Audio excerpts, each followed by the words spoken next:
시청자 여러분 안녕하십니까. 4월 17일 시사정담 시작하겠습니다. 이종근 전 데일리안 편집국장님 나오셨습니다. 네, 이 국장님. 네. 지금 민주당 이재명 전 대표 캠프였죠. 캠프. 네. 그 캠프에서는 아마 집권에 대비해서 네네. 여러 가지 구상을 하고 있는 것 같은데 네. 그 중에서도 정부 부처라든가 네.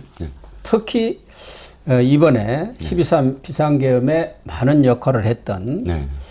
국군 방첩사 개편 문제 등 이런 것들이 아마 국방안보특위라는 것이 있는 모양인데 거기서 심도 있게 논의를 하고 있다고 그러죠. 그렇습니다. 가장 우려했던 일이 현실로 드러나고 있습니다. 방첩사령부입니다. 왜 우려를 했냐면 방첩사령부가 원래 기무사령부였지 않습니까? 그런데 예. 기무사령부를 완전히 정말 난도질한 게 문재인이었습니다. 예. 그때 당시에 기무사의 무슨 계엄 문건 네. 사실 계엄 문건이라는 건 그때 당시 박근혜 전 대통령의 탄핵 때 만약에 폭도들이 청와대를 점거했을 경우를 대비한 문건이었거든요. 예. 그걸 핑계로 해서 기무사를 완전히 해체 수준은 아니지만 축소시켜 버렸어요. 그때 당시에 뭐 몇백 명의 그 블랙 요원들이 있지 않습니까? 예. 다 내쫓았거든요. 예. 그래갖고 기무사를 완전히 기능을 마비시킬 정도로 진짜 박살을 내놨습니다.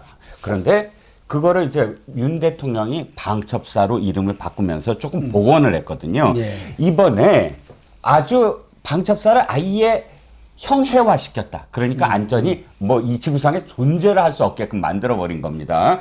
이 안에 세 가지 기능이 있는데 가장 중요한 기능이 정보 보안 기능입니다. 예, 그렇죠. 군대 내의 정보와 관련된 부분들을 총괄 관리하는 곳이 방첩사령부거든요. 근데 그 기능을 어디에다 준다? 국방부 산하 정보본부 보안부서한테 준다는 거예요. 이 보안부서가 있긴 있지만 실질적으로 정보를 총 집결하고 그 정보를 가공을 하고 그것을 실질적으로 방첩에 활용하게 만드는 기능, 그 기능이 방첩사령부의 기능인데 이 보안부서에 준다는 건 아예 그런 기능조차를 못하게 만든다. 핑계끔에 그냥 줘버린다는 건데 이 국방부 산하 정보본부 보안부서 인원은 아예 거의 없어요. 몇 명 되지도 않아요. 예. 근데 이 수많은 정말 그 수백 명의 보안 기능을 갖고 있는 부대원들은 전부 다 사실 사라지는 겁니다. 예. 두 번째가 방첩 기능입니다. 굉장히 중요한 기능이 있지 않습니까? 간첩이라는 거죠? 그렇죠. 간첩을 실질적으로 잡고 실질적으로 간첩들의 그런 활동들을 파악하고 있는 겁니다. 그런데 이것을 국방부 역시 조사본부라는 기구가 있습니다. 그 기구한테 주겠다. 이 역시 간첩 기능을, 간첩 잡는 기능을 아예 없애버리겠다라는 뜻입니다. 가장 중요한 게 블랙 요원들이거든요. 예. 근데 블랙 요원들은 없어요. 어디? 국방부 산하에 어떻게 블랙 요원을 둔다? 예? 국방부 산하에는 주로 공무원들이 가 있는 것입니다. 예, 그렇죠. 늘공 아니면 이제 군에서 파견된 그런 인력들이 가 있는 곳이고요. 마지막으로 감찰 기능. 감찰 기능은 국방부 감사관실에 이관한다. 말씀드린 총 그 결론은 뭐냐면 국방부에 보낸다고 한들 국방부는 공무원 기능이잖아요. 그러니까 이 실질적으로 블랙 요원들을 양성하고 블랙 요원들을 북한에 보낼 수 있고 또는 감첩을 잡고 정보를 수집하고 하는 모든 기능들을 없애겠다. 이 김정은이 지금 만세를 부를 수 있는 그런 지금 상황이라는 겁니다. 그러니까 보안, 방첩, 뭐 감찰은 좀 다릅니다만 예. 이런 기능들이라는 것은 이게 한 곳에서 집중적으로 관리하고 컨트롤 타워가 있어야만이 제대로 된 기능을 발휘를 하는 것이지 네. 여기저기 쪼개놓으면은 그게 연결성이 없어져 버리지 않습니까? 그렇죠. 더군다나 네네. 간첩을 잡는다든가 하는 것은 그냥 하루아침에 되는 게 아니고 오랫동안 그것에 대한 정보를 수집하고 지속적으로 관찰을 하면서 이렇게 잡는 것 아니겠습니까? 거기에 대한 또 노하우가 있어야 하고. 맞습니다. 그런 부분을 국방부 여기저기 부서에 옮겨놔 버리면은 그걸 컨트롤 타워가 없잖아요. 국방장관, 차관이 한다 하지만 그 기능이라는 것은 일부분 아닙니까? 이 간첩 잡는 기능이 있다고 해서 계엄이 이루어지는 게 아니잖아요. 그럼. 다른 얘기죠. 계엄에 이번에 물론 방첩사령부의 사령관이 관여가 돼 있습니다만 결과적으로 봤을 때 이 방첩사령부가 있다고 해서 계엄을 한 게 아닙니다. 전혀 다른 문제이지요. 계엄은 실질적으로 이 부대원들이 거부를 했기 때문에 실제 부대장들의 거부를 했기 때문에 안 되는 것이고요. 앞으로도 사실 저는 영원히 안 된다고 봅니다. 이런 선례가 있기 때문에 이 지시를 받았을 때 세상에 어떤 지금 그 군인들이 이걸 받아들이겠습니까? 앞으로 어떤 대통령이 되느냐, 그리고 이걸 어떻게 그 견제할 수 있는 기능이 있느냐, 이걸 마련하는 게 중요한 것이지, 간첩 때려잡는 기능을 아예 없애버리겠다. 핑계금에 아예 그런 대북 이 요원들을 김대중 대통령 때도 없앴고, 노무현 대통령 없었고, 문재인 대통령 때 완전히 축소시켰다가 완성시키겠다는 겁니다. 이재명으로서 완전히 그냥 지구상에 이 대한민국에 없애겠다라는 겁니다. 그러니까 이런 기능들이 없어지는 것과 함께 지금 국정원에서의 대공수사권도 경찰로 넘어가 가지고 사실상 그 기능을 제대로 지금 발휘를 못하고 있는 것이 사실 아닙니까? 네. 특히 과거에 노무현 정권에서는 간첩을 12명 잡았고 박근혜 정권에는 45명, 그리고 이명박 정부에서는 20명을 잡았는데 문재인 정권에서는 제로예요. 제로. 없어요. 없습니다. 아예 기능이 없어요. 그런데 만약에 이재명이가 집권을 한다면은 지금 국정원의 대공수사 기능도 없어져 버렸고, 그렇죠. 물론 경찰로 넘겼다고 하지만 그것이 하루아침에 그런 노하우가 생기는 건 아니지 않습니까? 그렇습니다. 네네. 더군다나 이런 대공 관련 기능들이라는 것은 꼭 북한과 관계뿐만이 아니라 중국이라든가 여러 나라에 다 지금 퍼져 있는 거 아닙니까? 그렇습니다. 예. 거기에 또 방첩사 군 내에 이 간첩 행위자들을 잡아내는 이른바 거동 수상자들이랄까, 맞습니다. 이런 사람들을 잡아내는 기능마저도 없애버린다고 한다면은 정말 이 이재명 정권이 친북 좌파 정권이 완전히 되는 건가요? 그러게 말입니다. CIA나 혹은 모사드나 이런 그 관련 자료들을 보면 사실 가장 핵심이 이중 스파이입니다. 단순히 어떤 단순 계통의 어떤 스파이보다는 양쪽으로 걸쳐서 정보를 주고받는 사람들, 이 사람들을 색출해내는 게 가장 중요한 그 방첩의 어떤 임무거든요. 그러니까 이 방첩을 없애겠다는 게 정말 어마어마한 일입니다. 그러니까 어떠한 기능조차도 사실은 남겨놓지 않겠다라는 의미거든요. 그러니까요. 민주당 국방안보특위에서 아마 크게 활동을 하는 김도균 전 수방사령관도 계엄의 불씨를 완전히 없애기 위해서 극단적인 조치가 필요하다, 이렇게 아마 언론한테 브리핑을 한 것 같아요.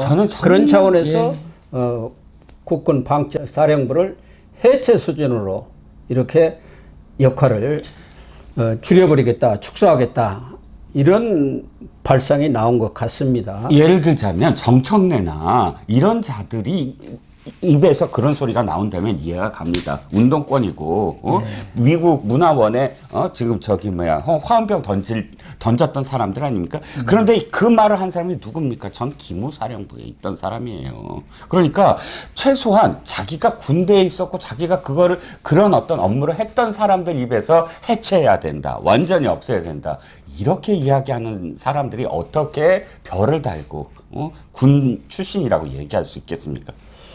방첩사령부도 해체 수준으로 개혁을 한다고 하지만 지금 그동안 좌파 정권에서는, 특히 문재인 정권에서 검찰청을 기소청으로 이렇게 만들려 했다가 사실은 그것이 되지를 않고 일단 이 검찰의 수사 업무를 대폭 줄이는 쪽으로 검경 수사권 조정을 했지 않습니까? 그런데 이재명 전 대표는 최근에 노무현 재단 유튜브 방송에 나와서도 이 검찰청에 대해서는 수사와 기소를 완전히 분리를 하겠다, 수사청과 기소청으로 이렇게 분리를 하고 대신에 또 공수처 기능을 강화를 해가지고 서로 견제하도록 하겠다 이렇게 지금 얘기를 했네요. 이게 말이 안 되는 게요. 견제가 안 돼요. 왜냐하면 기소만 남겨놓겠다 한다면 아무런 권력도 없고 공무원이에요. 그냥 수사를 안 하는 검찰이 검찰입니까? 수사기관입니까? 기소만 하는 거잖아요. 그런데 견제가 안 된다는 건 뭡니까? 공수처는 기소권, 공소권 다 있어요. 예. 수사권하고 기소권은 공수처는 다 갖고 있습니다. 그러면 아니 얘네한테는 뭐 공수처를 갖다가 갑자기 인원 다 늘리고 해서 온갖 권한을 다 주고 검찰은 아예 기소권만 남은 공무원인데 견제가 되겠습니까? 그럼 공수처는 누가 견제합니까? 공수처는 지금 그 권한을 다 갖고 있는데. 아니 그러니까 예. 검찰청은 예. 기소청과 수사청으로 지금 나누겠다는 거 아닙니까? 네네. 그래서 수사청에 또 검사들이 가겠죠. 그리고 기소로 해갖고 수사와 기소를 완전히 분리를 하겠다. 지금은 수사권도 갖고 있고 기소권, 공소권도 갖고 있기 때문에 검찰이 너무 비대한 권력을 가지고 이번 경우도 계엄 같은 그런 문제에 개입한 것 아니냐는 인식을 지금 하고 있는 것 아닙니까? 전체적으로 근데 수사청을 검찰에 남겨놓겠다고 하는 것도 지금까지 갖고 있는 2개의 수사권이 있지 않습니까? 그것도 다 축소시켜 버린다는 거예요. 지금 6개 중에 2개 남겨놨잖아요. 예. 그 2개조차도 더 줄여버리겠다. 거의 수사를 못하게 하겠다는 내용이거든요. 그러나 실제로 집권을 해보면은 또 어떻게 될지 알 길은 없는 것이고 네. 지금 상황에서 지금 이렇게 하겠다는 거고 감사원에 대한 국회 통제도 지금 강화하겠다는 거 아닙니까? 그렇죠.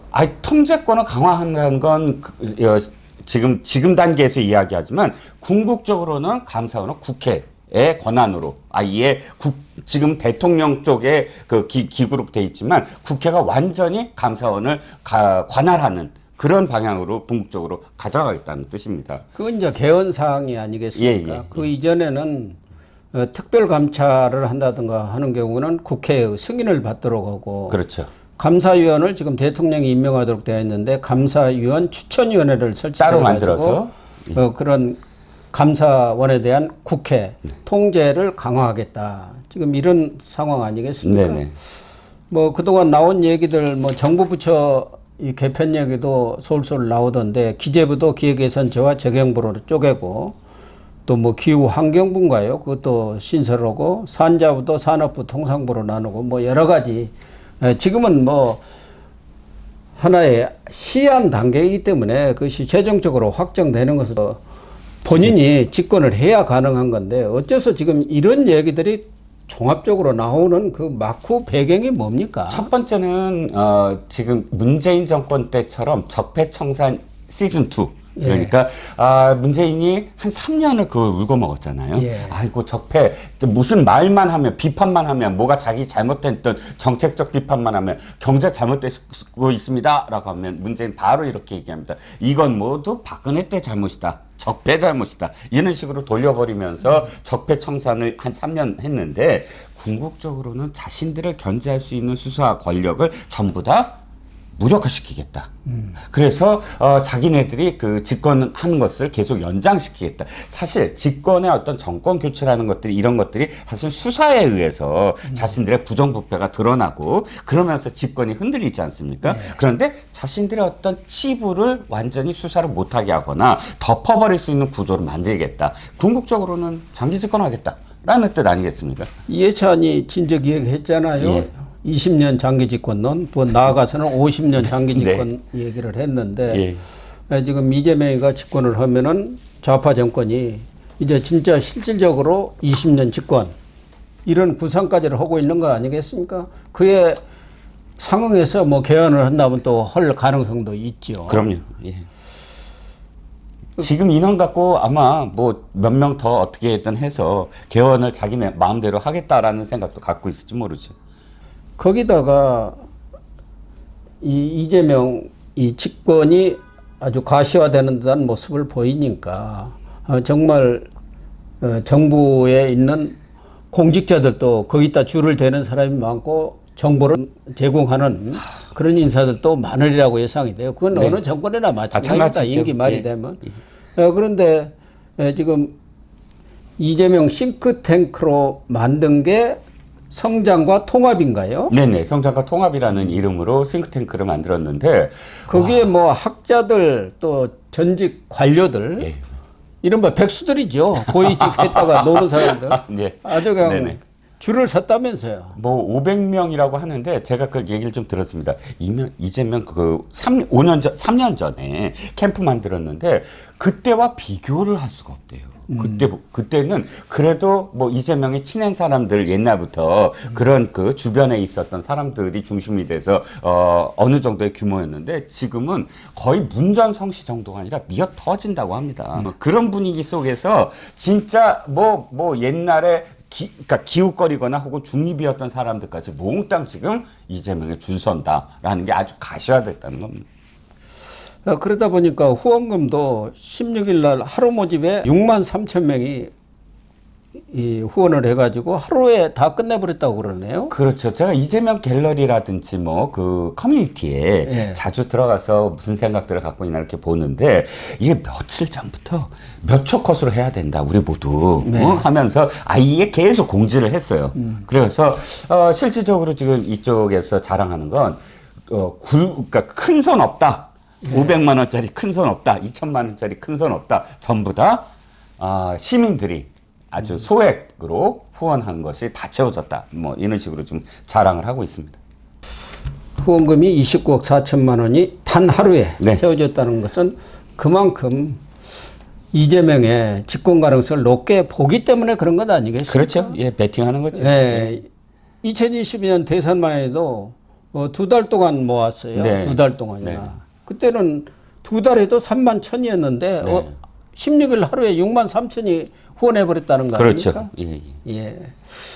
예. 그러다 보니까 이재명에 줄 서는 사람들이 갑질을 하는 경우가 많다고 그래요. 예. 누가 좀 뭐 이 얘기를 하면은 당신 집권 오고 나서 가만 안 둘 거야 뭐 이런 건가요? 그렇죠. 이제 보복하겠다. 나 건들지 마라. 나 이제 곧 크게 될 사람이다. 그런데 가관입니다. 공무원들도 그쪽에다가 파이프 대고 네. 정보 유출하고 그렇죠. 그런 사건들이 많이 일어날 것 같습니다. 어쨌든 이재명이 나름대로 집권 플랜을 짜고는 있는 것 같은데 이 방첩사령부라든가 이런 것까지 이렇게 전면적으로 해체해가지고 그렇지 않아도 지금 간첩들이 네. 활개를 치고 다니는 세상에 그렇죠. 아예 이제 그런 기능 자체가 무력화되는 것 아니겠습니까? 네. 그게 제일 걱정이 되는 것 같습니다. 예. 그렇습니다. 사실 윤 대통령이 대통령 됐을 때 경찰로 이관된 대간첩, 대정보, 그 방첩이 국정원에 다시 되돌아오길 바랬는데 이제 완전히 더 역행하는 그런 상황이 되어버렸습니다. 예, 참 안타깝습니다. 그래서 어떻게든 이 보수 우파가 재집권을 해야 하는데 과연 그렇게 될지가 지금 의문이어서 예. 걱정이 더 앞섭니다. 예.